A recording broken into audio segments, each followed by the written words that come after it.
The Lord be with you. And with your spirit.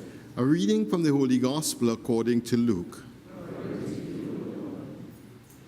The apostles said to the Lord, "Increase our faith."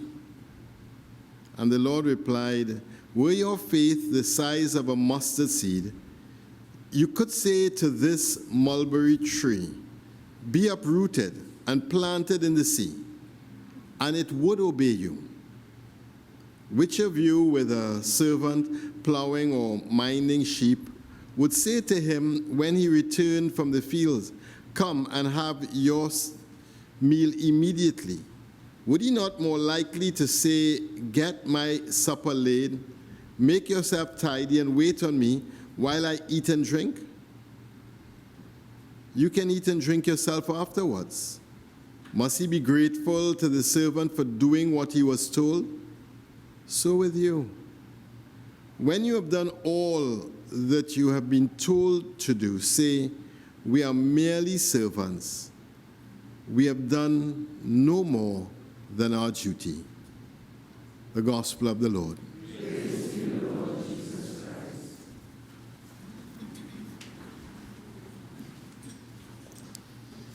Have you ever felt you could do with a little bit more faith? Huh? Ever? Ever?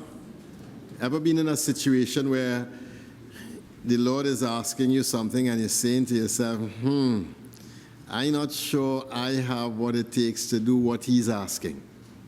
You ever felt that? Yeah? So the apostles were in that predicament.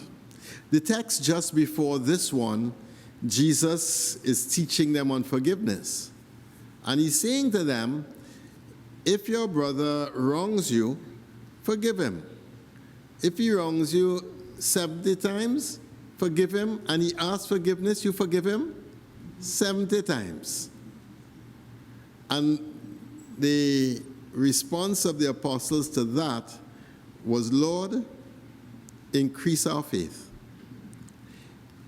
Forgiveness. Does that come easy? Does it come easy to you? Huh? Is it something that you are happy every time you have an opportunity to forgive somebody, say, "Yes, a new opportunity to forgive today"? Especially when it's the same person as yesterday, as the day before, as the day before that. Does that come easy to you? You know, what is at the heart of our reading, or our readings today, is this question of faith. Faith and faithfulness, because they go hand in hand. When the apostles are asking to increase their faith, it's because they hear this teaching of Jesus and they can't see how they could live that teaching. And I'm sure all of us have had that experience, where you hear a teaching of Jesus and you say to yourself, "Well, that's for another kind of Catholic. I'm not sure about how to do that." And in their recognition of their fragility, in their recognition that they were lacking and wanting, their response was, "Well, Lord, if you expect me to forgive my brother every time they do me some stupidness, and you expect that of me over and over again, well, you have to increase my faith. I don't have that kind of faith." And I think there's an honesty in the apostles' request and also in their understanding of their own predicament. Because in one sense, none of us have the faith to live what God is asking of us. None of us. But this is where Jesus now takes us on a wonderful journey. Jesus replies, "Were your faith the size of a mustard seed?" Now in Israel, they saw the mustard seed as the smallest seed. So even if you had a umskreiter faith, well, you're not a umskreiters? Even if you had a of faith, you would be able to do what Jesus describes here as the impossible. You'll be able to do the impossible. Because he says you will say to the mulberry tree, be uprooted and planted in the sea. And that's two bits of impossibility. Because the mulberry tree has its roots going out 60 feet many times. So it's a tree with very deep roots going all over the place. And Jesus says, even if your faith is really small and tiny, you'd be able to uproot what seems to be so securely planted in the ground.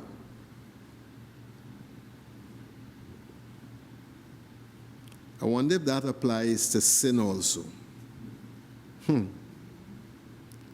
If you had the faith of a mustard seed, you'd be able to say to this stubborn heart of mine that is reluctant to forgive, be open and forgive.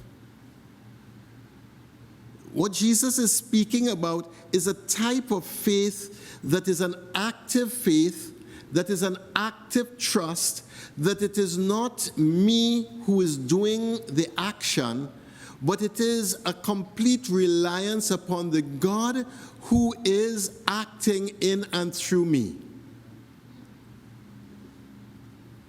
In this sense, the Catechism would describe faith as a supernatural gift. It's one of the theological virtues. It is a gift that comes from God. And so, yes, they are right. Lord, increase our faith, because it is from God alone that we receive this gift of faith. And so when we find ourselves with our faith wanting, it is God who really and truly is the one we must turn to and ask for the help in this situation. Lord, increase our faith. Say that with me. Lord, when we look at the challenges of our family, and we see the many ways in which the gospel has not been planted deeply into the hearts of our family and into the hearts of those that we love the most, and we recognize that this gospel is just not penetrating in the places that we would like it to penetrate, in the hearts of our children, in the hearts of our sisters and brothers, in the hearts of the many people who we know and we love, and we see what the gospel would bring to them, and we see also the way that their reluctance to receive this is just so real. The response is, Lord, I'm not hearing you, no. Lord, increase our faith. Lord, increase our faith. You know, so often we lament on Trinidad and Tobago. Anybody does that? We have anybody in here who does that? So often we lament on Trinidad and Tobago.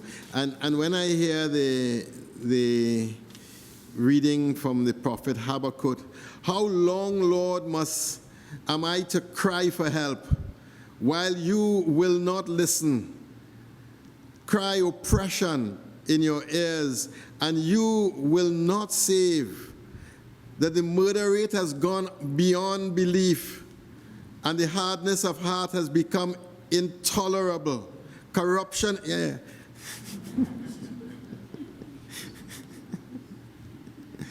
We didn't read it in the text before? Huh?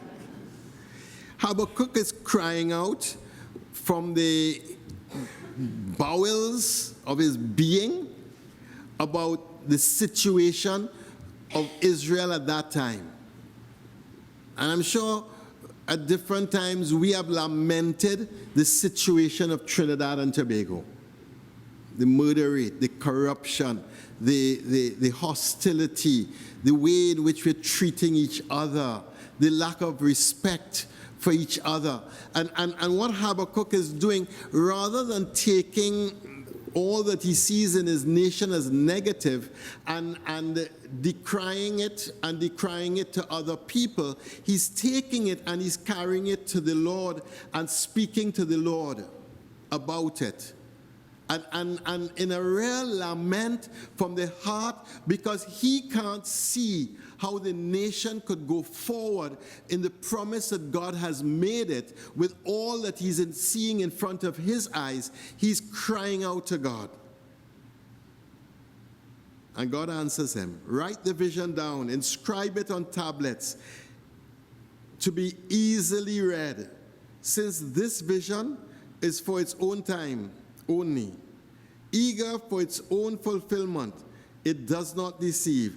If it comes slowly, wait, for come it will, without fail. See how he flags, how he whose soul is not at rights, but the upright man will live by his faithfulness. Part of what Habakkuk is getting to is that when things are difficult, either in our own life, in our family, in our nation, in our job situation, wherever things are difficult, that there are two things that we must understand. First is that our primary audience is God.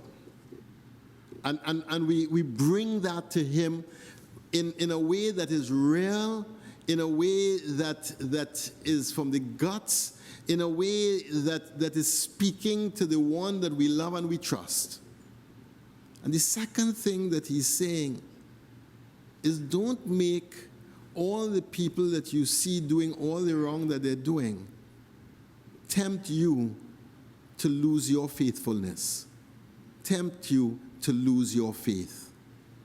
Don't allow that temptation, because it is the upright man will live by his faithfulness. It is our faith in God, even when everything else tells the opposite story. It is our faith in God that holds us secure and holds us true to the journey that God has called us to. And you know, I have seen families where when the children walked away from Mass, shortly after that, the parents also walked away from Mass. Have you seen that? They just kind of say, well, I was only going for the children anyhow, so I'm no longer going. What does faithfulness require of us? When we are in a relationship that is difficult, what does faithfulness require of us? Because faith and faithfulness come together. Faith is a supernatural gift from God. It is a trusting in God that God, whatever God has asked, that we will do that and obey what he is asking of us to do, and that we will be faithful in the way we live our life for him. It is both an act of will, because we have to will to do what he's asking of us. It's also an act of trust, because we have to trust him so that we will to do what he's asking. We're living in an exciting time. That's the best word I could use for it. It's a time that is so exciting that, you know, a lot of things that we thought impossible, we're seeing happening, and we don't know how to understand it. And the real question is, in the midst of this epoch where eras have changed and the rules are being rearranged on a daily basis, what are we going to do? Are we going to be swept by the currents that are moving all over, or are we going to hold firm to the faith that has been handed down to us and be faithful to what God has asked of us? And that's the real question.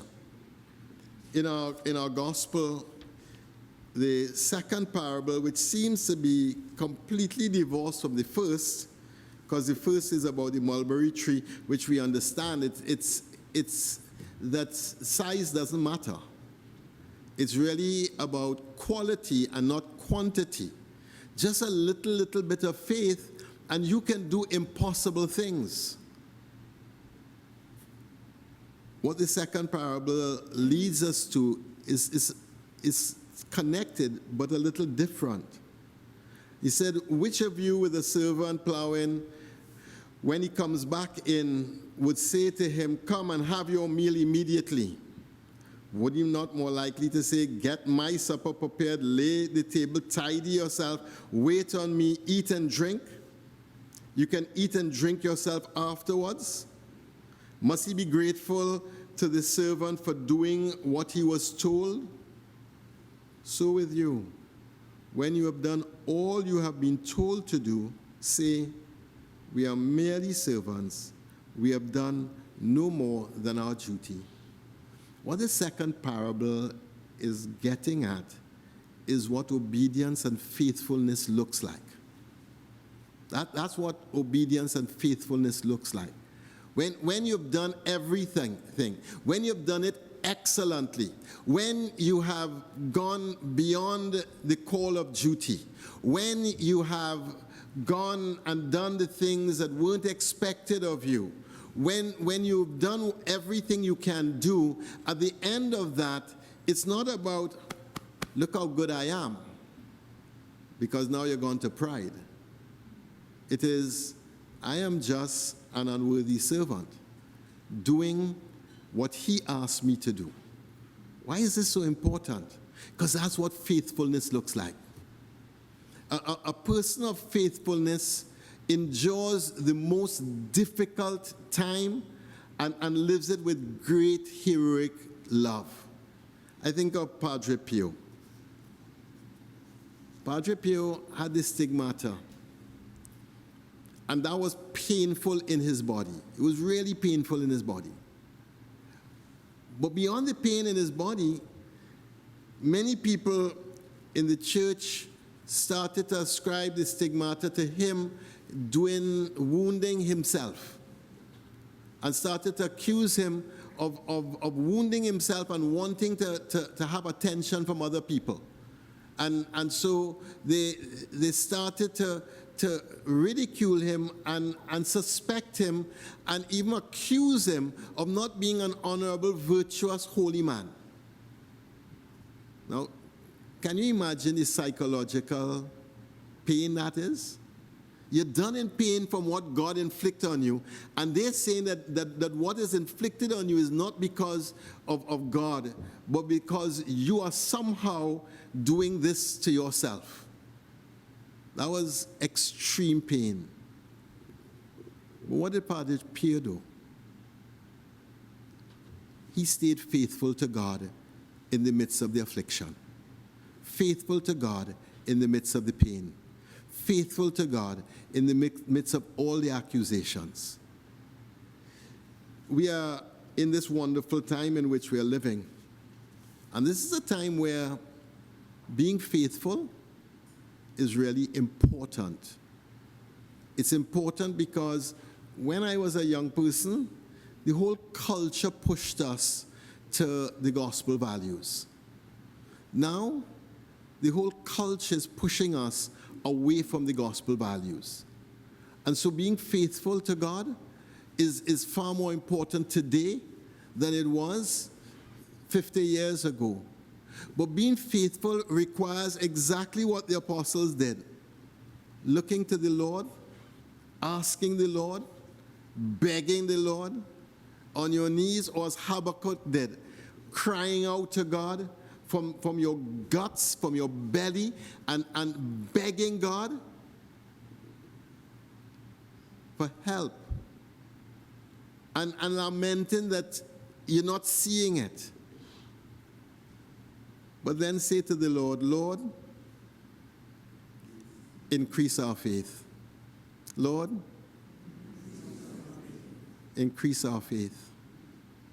And then you'll hear the Lord say to you, Even if you had a little umscrita faith, like the little coin that the widow had, even if that's all you have, and you put that forward to God, you would be amazed at what you will see. You will be amazed at what you will see.